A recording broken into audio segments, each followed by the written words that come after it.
contabilidades diferentes. Así se los digo, es en serio, porque me piden cosas diferentes. Entonces, primero, como bien lo señaló en sus propuestas, debe haber una homogenización. Pues de una vez díganme todo lo que van a querer y con todo gusto, pero entonces esto lo que hace es que las entidades públicas dedican muchísimo esfuerzo, tiempo y personal, nada más a contestar. Inclusive me han llegado a hacer auditorías y responsabilidades penales a funcionarios que ni estaban en el puesto, de cosas que hicieron 6 meses antes del puesto. A ese nivel se los pongo. Entonces es absurdo ese nivel de control y es por este grado de confusión.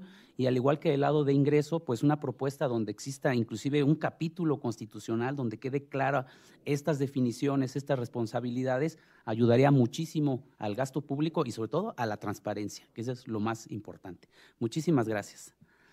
Ahora procedemos con Jorge Guianareas, adscripción Florida State University de Panama Beach o Panama Branch. Sí es beach, ¿verdad? ¿O no está en la costa? Eso esperábamos todos de Florida. Claro. Las lecciones de Justo, ya no lo leo bien, Arosamena. Adelante, es un gusto y un privilegio que esté con nosotros. Muy buenas tardes, muchas gracias, Enrique. En primer lugar, debo expresar mi agradecimiento a la Universidad Autónoma de México, al Instituto de Jurídicas, al Instituto Iberoamericano de Derecho Constitucional, particularmente en la persona de Diego Valadez. También creo que no está de más destacar el enorme trabajo que ha hecho José Daniel, que por ahí siempre anda, está en todas partes, y a todo el equipo de la universidad y del instituto que en realidad ha hecho posible este magno evento. Debo decir que me encuentro en la familiaridad de tener muchos amigos aquí en la sala, así que un abrazo para todos. Me ha gustado muchísimo las ponencias de los colegas que me han antecedido, de María Gabriela, de José Manuel, de Aimé, porque tratan de algo que yo voy a recomendar al final, pero que ya veo que efectivamente se está haciendo. La motivación de dar esta ponencia tiene que ver con el bicentenario que celebramos hace unos años de Justo Arosemena. Justo Arosemena fue el jurista más ilustrado del siglo XIX en Panamá. Pero después voy a hablar un poco de qué es lo que pasa con Justo Arosemena y los temas del federalismo y qué relevancia tiene eso hoy. Quiero empezar diciendo que el buen desempeño de una democracia, los avances en el camino hacia un Estado constitucional de derecho, muchas veces las medimos por la distribución horizontal del poder.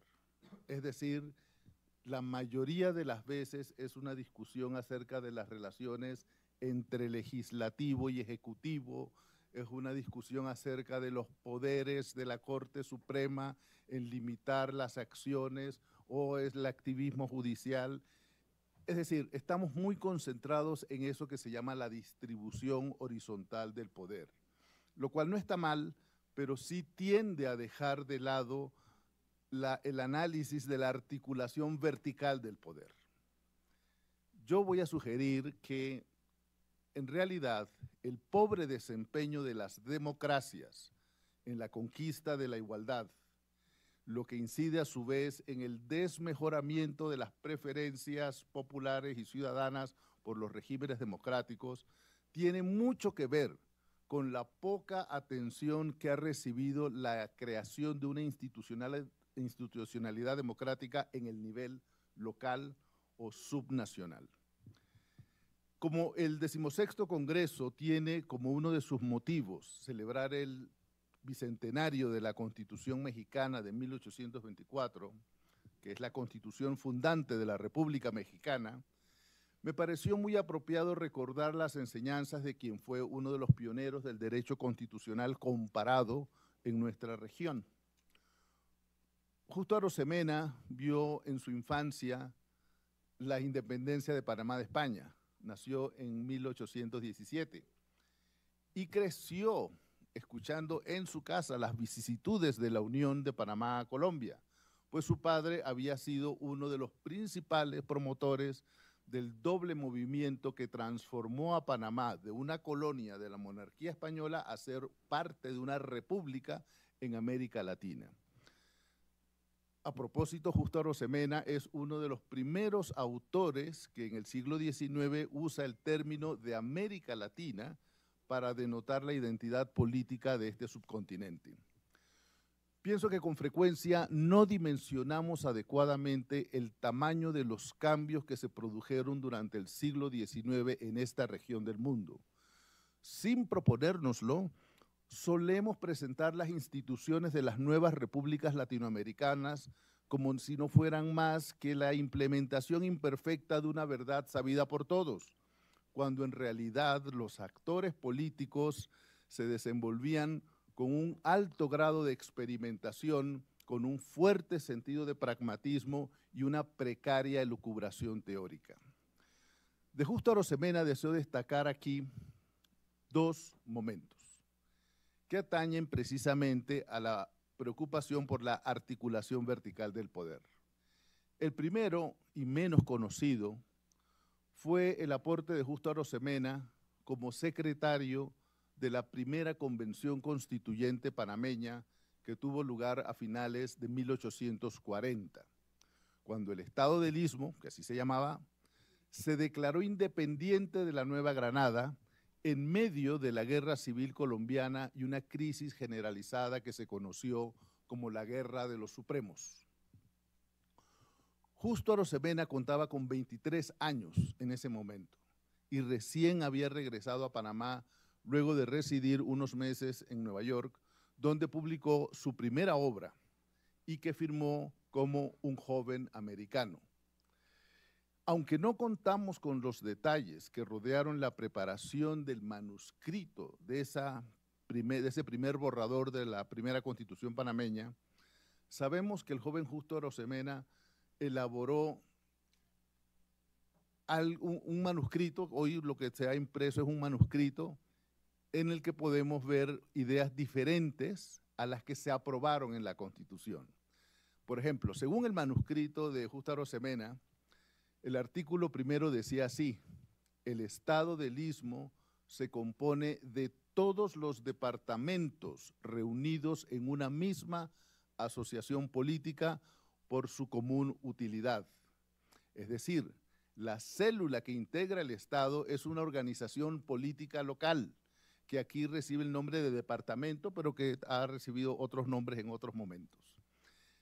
Veamos ahora qué tan diferentes son los primeros artículos de la Constitución que en efecto se aprobó y que es la primera Constitución panameña en 1841. Dice, artículo primero, el Estado del Istmo es libre, independiente y soberano y no será el patrimonio de ninguna familia ni persona. Y su artículo segundo dice, el Estado del Istmo se compone de todos los ismeños reunidos en una misma asociación política para su común utilidad. Es decir, pasamos a una concepción del Estado formada por individuos.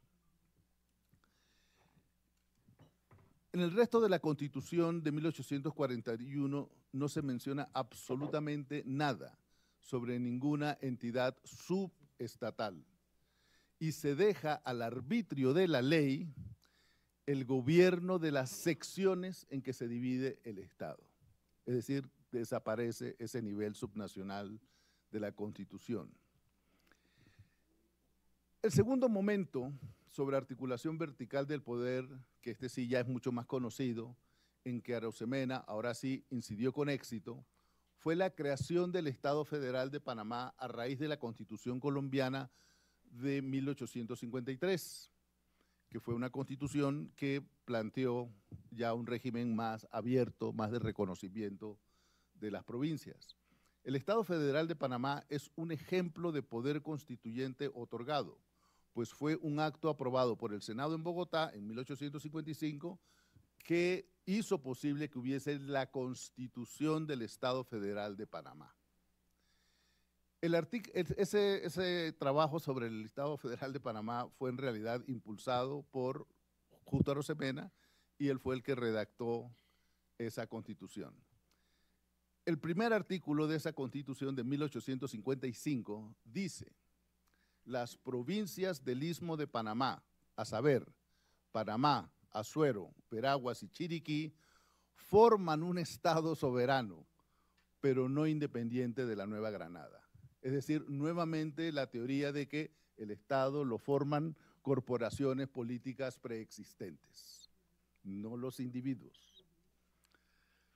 El artículo 2 de esa Constitución Federal detalla las competencias en las que Panamá depende de la Nueva Granada y hace una lista taxativa de esas competencias. Y no hay sorpresas en esa lista. Aparecen las relaciones exteriores, el ejército, los correos nacionales, la deuda nacional, la naturalización de los extranjeros, el uso del pabellón y de las armas de la Nueva Granada. Y se menciona la contribución que imponga el Congreso. Es decir, Justo Arosemena lo que está proponiendo aquí es que lo que tiene que ser listado de una manera taxativa son las competencias del gobierno central. No voy a entrar más en detalle sobre esta Constitución por ahora, porque me parece más importante mencionar como una muestra del aprendizaje y la visión de Justo Arosemena sobre este problema de la articulación del poder, la obra que él escribió en París en 1870 y que se llama Estudios Constitucionales de los Gobiernos de América Latina. Es una obra en 2 tomos y allí se analizan las constituciones de esa época y un poco también la historia constitucional de Brasil, Chile, Argentina, Uruguay, Paraguay, Bolivia, Perú y Ecuador en el primer tomo. Y en el segundo tomo se analizan las de Colombia, Venezuela, México, Guatemala, El Salvador, Nicaragua, Costa Rica y Haití. El capítulo más extenso de todos es el que le dedica a México. Y en ese capítulo dedicado a México, él comienza la historia del constitucionalismo mexicano en el siglo XII, porque se refiere a la historia política de los pueblos indígenas. Es decir, ese es el sustento de la nación mexicana, ya en la visión de Justo Arosemena, que publicó esta obra en 1870. Parte de lo que hace Justo Arosemena, que la verdad es un episodio interesante, no quiero discutirlo en detalles, pero lo que él hace en esa historia de México es mostrar cómo cada etapa proviene de la anterior, que no son cambios que vienen desde afuera, sino que es un desarrollo. Voy a terminar en 1 minuto, creo, o 2. Entonces, ¿qué ocurre? En esa obra de 1870, en su segundo tomo, Justo Arosemena solamente tiene palabras de elogio para la Constitución de 1824, de la que dice: no hay en ella un solo principio que pudiera hoy razonablemente desecharse, excepto el problema de la intolerancia religiosa, que provenía en realidad del acta constitutiva que había sido aprobada previamente. Sobre el carácter federal de esa Constitución, Justo Arosemena dice lo siguiente: el principio federativo adoptado en la Constitución era quizás un poco prematuro, pero estaba a lo menos de acuerdo con la opinión predominante. Las provincias se convirtieron en 19 estados y 4 territorios, siendo los primeros independientes, libres y soberanos en lo que exclusivamente toque a su administración interior. Pero no hallamos, dice Arosemena, suficientemente definidas, ni en una ni en otra, refiriéndose al acta, la independencia y soberanía de que se trata.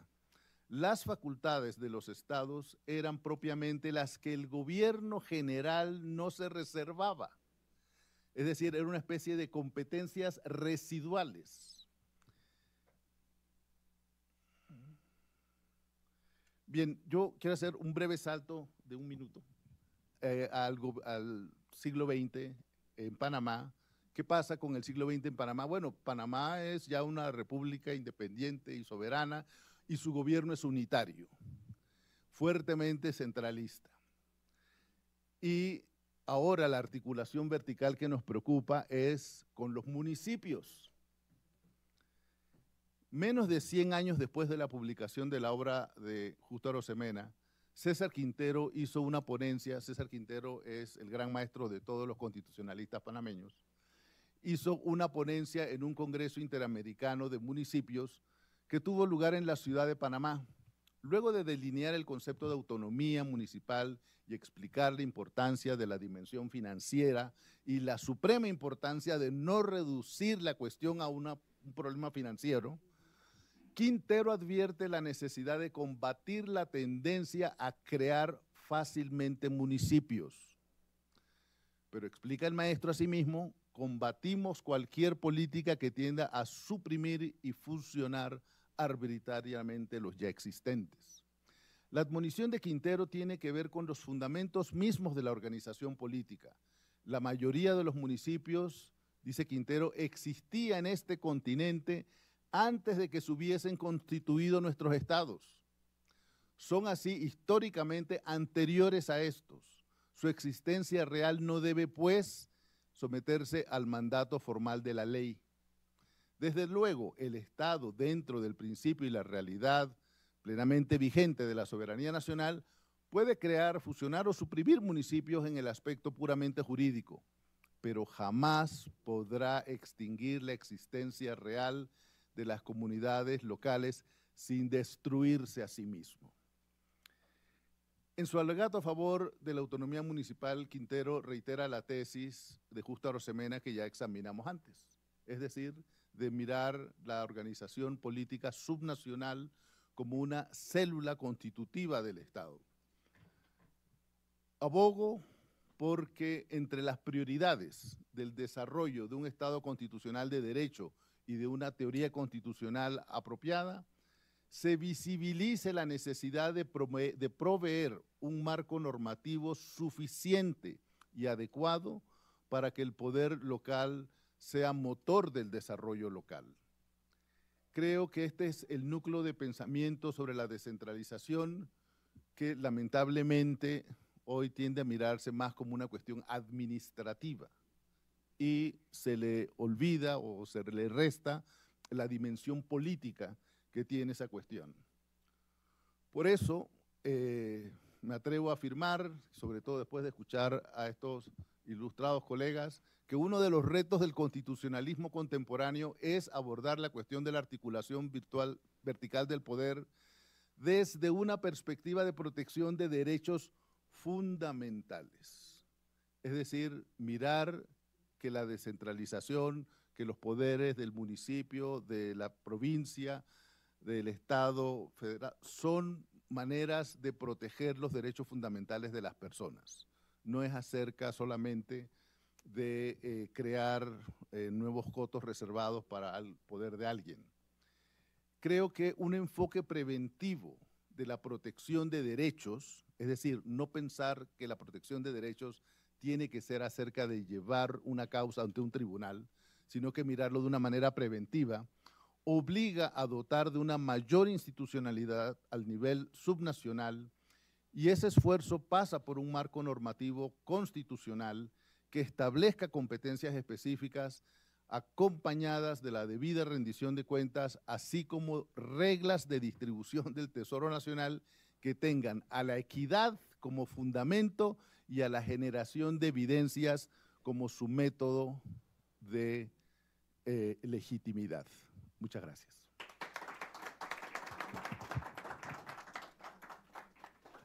Agradecemos mucho la ponencia de Jorge, quien de manera magistral nos señala el trabajo y el esfuerzo y el antecedente que nos dejó Justo Arosemena en el siglo XIX, sobre todo el trabajo académico del libro publicado en 1870, Estudios Constitucionales de Gobiernos de América Latina, donde presenta la riqueza de las diferentes naciones que ahí se muestran, pero sobre todo me parece ser que debe ser la obra que inicia todos estos estudios y donde empezamos a estudiar. Si bien uno por formación puede ser federalista, uno tiene que entender que el estudio es más bien de la evolución o el gobierno vertical, las diferentes formas de descentralizar el poder, y en cualquier caso hay experiencias muy útiles. Podríamos, por señalar un pequeño ejemplo, Francia sabemos que es una nación unitaria, pero está más descentralizada que México.